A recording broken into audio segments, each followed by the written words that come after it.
Mohon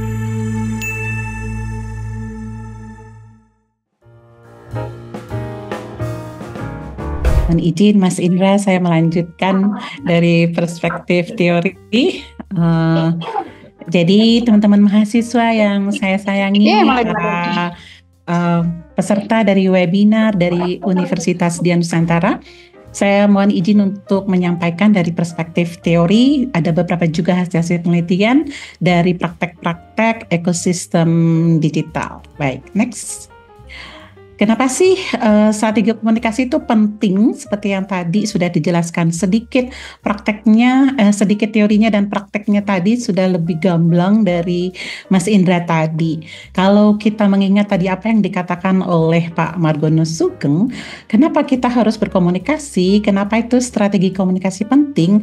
Karena kita selalu berinteraksi antara orang yang satu dengan orang yang lain, bahwa kita juga harus hati-hati berbicara seperti itu kan. Nah, karena itu makanya ketika kita melihat bahwa banyak perkembangan teknologi tadi seperti disebut Mas Indra, ada AI, bahkan sekarang mahasiswa bikin tugas pakai ChatGPT ya kan, terus ngambil data skripsi pakai big data gitu dengan software Netlytics misalnya gitu ya, yang paling gampang Google Analytics kali ya, yang paling cepat. Nah, karena itu makanya ekosistem digital ini menjadi sebuah hal yang sangat dinamis dan saling terhubung gitu ya. Kalau kita ngelihat antara orang yang satu dan yang lainnya di Indonesia, di luar, secara global, internasional pasti akan terhubung tadi. Ada media sosial, internet, dan sebagainya. Karena itu makanya strategi komunikasi atau kita sebut komunikasi strategis ini pastinya menyelaraskan tujuan-tujuan kita ketika kita akan berkomunikasi. Apalagi Mas Indra tadi di perusahaan, teman-teman nanti mau magang, PKL dan sebagainya pasti di perusahaan-perusahaan yang ada di sisi komunikasi, pasti aspek komunikasi. Karena itu bahwa strategi komunikasi itu sangat penting karena dia menjembatani kesenjangan antara teknologi dan manusia itu sendiri. Next. Lalu kalau kita sudah tahu apa itu strategi komunikasi, maka yang menjadi pertanyaan itu supaya kita paham dulu ya, apa sih itu ekosistem digital? Kenapa penting gitu loh? Kenapa kita harus tahu bagaimana peranannya? Jadi kita bisa ngeliat nih bahwa lingkungan komunikasi yang terbentuk dari interaksi berbagai platform digital. Ada media sosial, teknologi komunikasi, dan kita juga tentunya menjadi satu aspek lainnya, yaitu kita sebagai seorang individu yang menggunakan atau sebagai user, organisasi, corporate, nanti juga sebagai user ya, yang pastinya berpartisipasi dalam pertukaran informasi secara dinamis dan interaktif. Nah, dalam ekosistem digital ini, jadi kalau dari perspektif ilmu komunikasi ya, bahwa interaksi ini tidak hanya terjadi satu arah gitu. Karena awal-awalnya ilmu komunikasi kan munculnya karena satu arah ya, bahwa media is powerful, bahwa media itu sangat powerful untuk mempengaruhi manusia. Dan kalau kita ngelihat sekarang sudah interaktif dengan adanya internet. Tadi kalau kata Mas Indra bahwa ketika ada satu event lalu langsung di-share kepada para wartawan sehingga langsung muncul beritanya pada saat itu gitu. Itu salah satu sifat ekosistem digital yang sifatnya interaktif, partisipatif, dan dinamis. Jadi sehingga memungkinkan bahwa komunikasi itu berjalan dengan dua arah atau mungkin dalam skala multi arah gitu ya. Jadi skalanya sangat luas sekali. Next. Ya. Kita lihat teori ekosistem digital satu aja ya. Sebenarnya teori-teori kita ini itu banyak banget. Teori komunikasi lebih dari 10.000 definisi kalau kita mau melihat buku-buku, jurnal-jurnal gitu ya. Saya ambil satu saja dari Jacobus Cinnamon dan teman-temannya. Bahwa ekosistem digital itu adalah jaringan aktor, jadi user, perusahaan, teknologi itu saling terkait dan bekerja bersama untuk mencapai nilai kolektif. Tujuan kolektif dalam hal ini bukan hanya itu, tapi juga ada nilai-nilai yang akan kita bangun secara kolektif. Strategi komunikasi diperlukan untuk menyelaraskan tujuan antar stakeholder ya, dan menjaga engagement di antara mereka. Itu yang disebut dengan ekosistem digital. Next. Nah, kita bisa melihat ada satu lagi yang mengawali kita, kenapa kita bisa berjejaring. Jadi awalnya yang disebut dengan berjejaring, network dan sebagainya gitu ya, bahasa kerennya network. Itu ada teori network society, apa yang disebut dengan network teori yang dikemukakan oleh Manuel Castells. Bahkan dia akhirnya mengatakan bahwa network society ini, dari teori network teori ini, itu bisa memunculkan kapital sosial, ya, human capital. Jadi dia bisa membentuk komunitas-komunitas gitu kan. Ada komunitas mahasiswa Undira, ada komunitas pecinta otomotif, ada komunitas dan sebagainya yang kita sebut sebagai komunitas dunia maya. Itu baru komunitas loh. Belum Anda yang selalu berkomunikasi sebagai masyarakat jaringan. Makanya teorinya dari Manuel Castells ini disebut sebagai network theory. Jadi kita paham ya, bahwa ternyata memang ada teorinya gitu loh, bahwa masyarakat berjejaring ini yang disebut dengan network society dari Manuel Castells dengan teori jaringannya. Next. Nah, ini kalau kita ngelihat ya, menurut Pak Soeharto dulu kan disebutnya Bapak Pembangunan ya. Jadi kadang-kadang orang suka ngelepeh nih teori ini. Apaan sih ini teorinya? Karena disebutnya teori komunikasi pembangunan, yang kita sebut dengan teori difusi inovasi. Coba kita bayangkan dulu awal-awal handphone muncul. Ya, handphone muncul pertama kali, orang kan gaptek. Atau nenek Anda, mama Anda yang disebut dengan baby boomers ya, angkatan saya, pasti disebutnya gaptek gitu ya. Kenapa? Karena ternyata ada teori yang menyebutkan bahwa ide-ide baru itu harus di-sharing, harus didiseminasikan.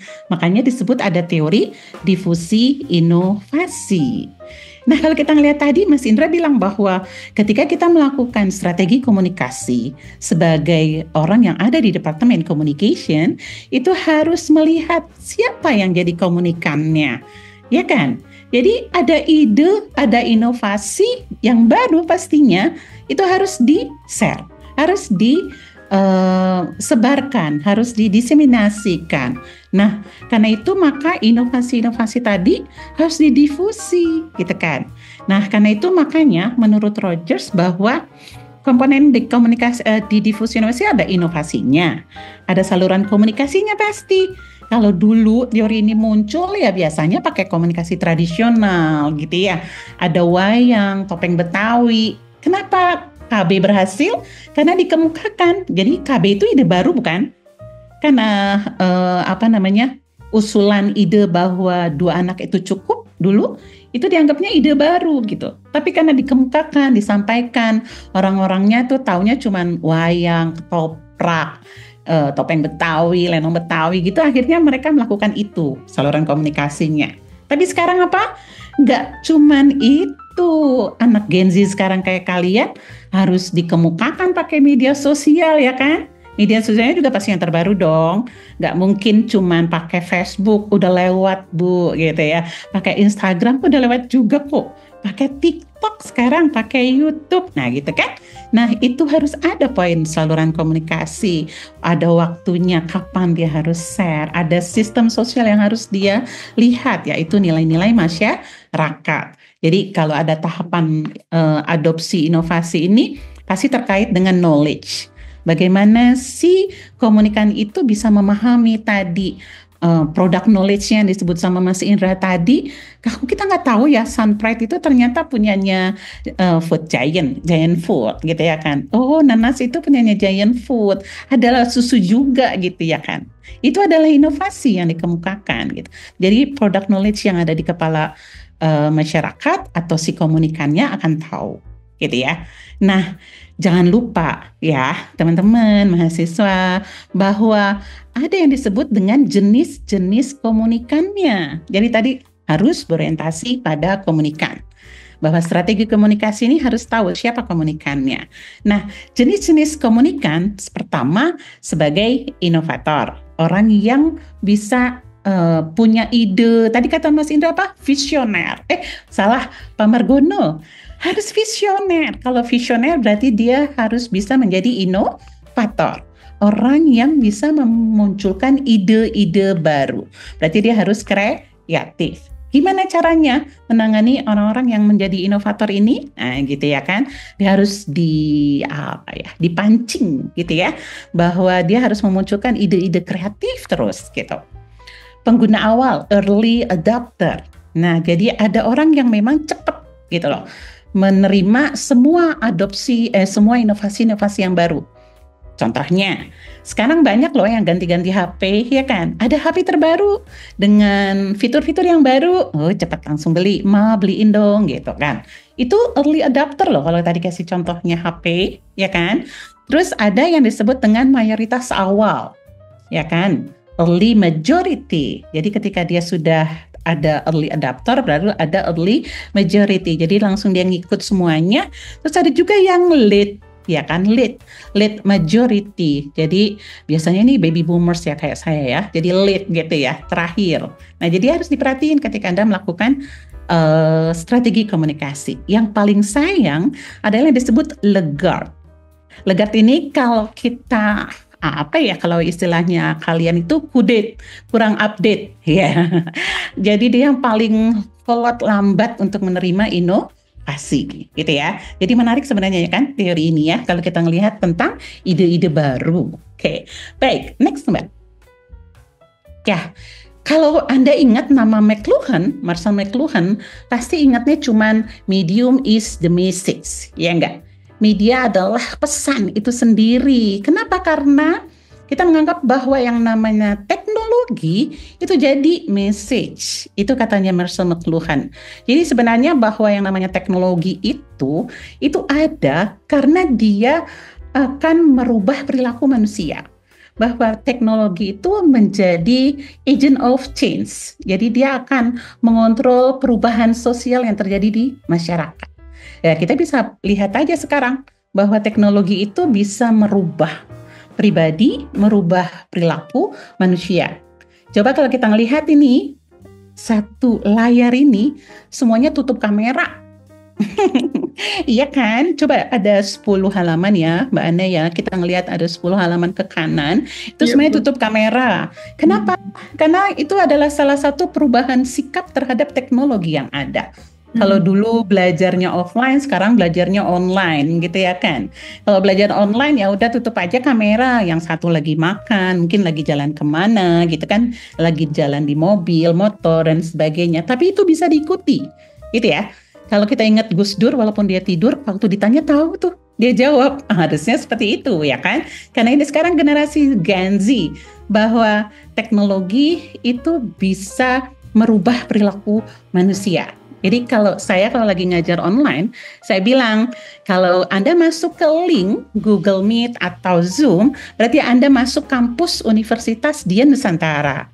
Tapi Anda bisa aja lagi di kantin, bisa saja Anda lagi di perpustakaan, bisa saja Anda lagi di jalan atau nongkrong dan sebagainya. Tapi ketika Anda buka kamera, berarti Anda masuk ke kelas saya, gitu, ya kan? Mudah-mudahan itu bisa akan merubah perilaku yang lainnya di kelas-kelas yang lainnya. Next, Mbak. Nah, jadi konsep-konsep dalam ekosistem digital itu pertama pastinya ada co-creation. Jadi dalam arti bahwa setiap individu kan sudah kreatif, ya kan? Jadi akan menciptakan ide-ide baru, tapi dalam ekosistem digital berbedanya adalah bahwa kreativitas itu diciptakan bersama. Jadi ada co-creation. Yang kedua ada inklusi digital. Ya, ini hasil dari UNDP ya. Dan yang terakhir adalah adanya transparansi dan trust. Dan itu juga satu poin yang disebut sama Manuel Castells tadi. Jadi network society itu bukan hanya karena dia hanya berjejaring saja, tapi dia juga harus punya trust. Karena yang paling susah mengungkapkan trust itu adalah ketika di online. Iya enggak? Ya, itu yang disebut dengan konsep-konsep yang ada di dalam ekosistem digital. Next, Mbak. Oke, nah ini salah satunya ya, hasil-hasil penelitian saya kasih contoh saja. Kalau tadi kan secara praktek Mas Indra udah ngejelasin ya, ini ada beberapa hasil penelitian. Pertama dari UNDP, dia menjelaskan tentang digital ecosystem and development. kasusnya dari Indonesia pasti. Jadi dia melihat gimana sih peran dari ekosistem digital ini untuk mendukung inklusi digital. Jadi hasil utamanya pertama pasti kata kuncinya transparansi.